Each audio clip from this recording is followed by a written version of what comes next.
मेरे प्रेमी भक्तों, क्या आप जानते हैं जो लोग धर्म और वचन की रक्षा करने के लिए तत्पर रहते हैं उनके जीवन में कितनी कठिनाइयों का सामना उन्हें करना पड़ता है। अगर ये बात आप नहीं जानते तो मेरे प्रेमी भक्तों, आप ज़रा ध्यान से ये वीडियो देखिए और सुनिए, और जब आइडिया लगा ना कि हाँ ये बात तो खैर हकीकत है। और इससे पहले भैया, हम बाबा का जो ये काम कर रहे हैं, बाबा मोहन राम जी का, भगवान भोलेनाथ की जो हम इस कार्यशैली को आगे बढ़ा रहे हैं, भक्तों को जोड़ रहे हैं, भक्तों को सही रास्ते पे लाने का प्रयास हम कर रहे हैं, तो इसमें मेरा साथ दें और बाबा मोहन राम जी मोटिवेशनल चैनल को भैया सब्सक्राइब जरूर कर लें यूट्यूब पर जा कर के। मेरे दोस्तों, रामायण के समय की ये घटना आप ज़रा ध्यान से सुनिए। जब भगवान श्री राम को वनवास हो गया और वो वनवास के लिए वन में चल दिए, वन में जाते जाते देखिए बहुत जगह वो घूमे।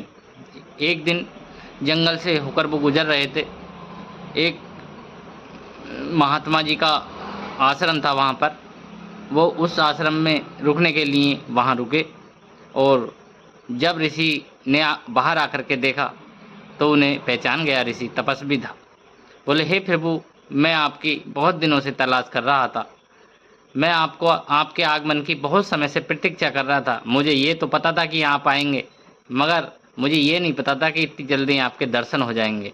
हे प्रभु, मैं आपकी क्या सेवा कर सकता हूँ? तो श्री रामचंद्र जी ने कहा, बोले, सेवा आप नहीं, सेवा करने के लिए तो मैं निकला हूँ, क्योंकि मैं इस टाइम किसी की सेवा लेने के मैं प्रण खो चुका हूँ। मैं किसी की सेवा इस समय नहीं ले सकता, मैं तो खुद ही घर से निकाला गया हूँ।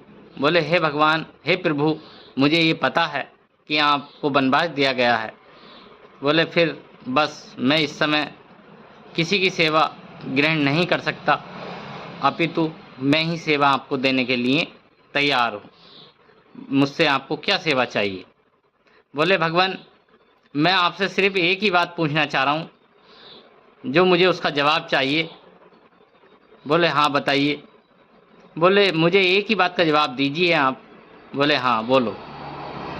बोले, ये बताइए कि आप इतने बड़े राजा भगवान होकर के वन वन क्यों भटक रहे हैं? जब श्री रामचंद्र जी ने जो जवाब दिया वही आपके और मेरे सुनने लायक है भक्तों। उन्होंने कहा, जो अपने धर्म और वचन की रक्षा करने के लिए तैयार रहते हैं उनकी धर्म खुद परीक्षा लिया करता है।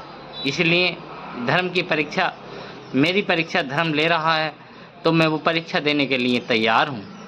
और जब तक भी मेरी परीक्षा ये धर्म लेगा, मैं वो परीक्षा देने के लिए तैयार हूँ। मेरे भक्तों, ये बात सुन कर के ऋषि जब उनके पैर छूने के लिए चले तो उन्होंने मना कर दिया। बोले, मैं अभी किसी से पैर, आप मेरे बड़े हैं, मैं आपसे पैर नहीं छुपाऊँगा। तो भक्तों, मर्यादा पुरुषोत्तम श्री राम के आदर्शों पे हमें चलना चाहिए, और भैया अपने धर्म और वचन की हमेशा पालन करना चाहिए, जिसे आप जो कह दो समय पर उस काम को करो, तभी तो आप श्री राम के लक्ष्यों पर खरे उतरेंगे।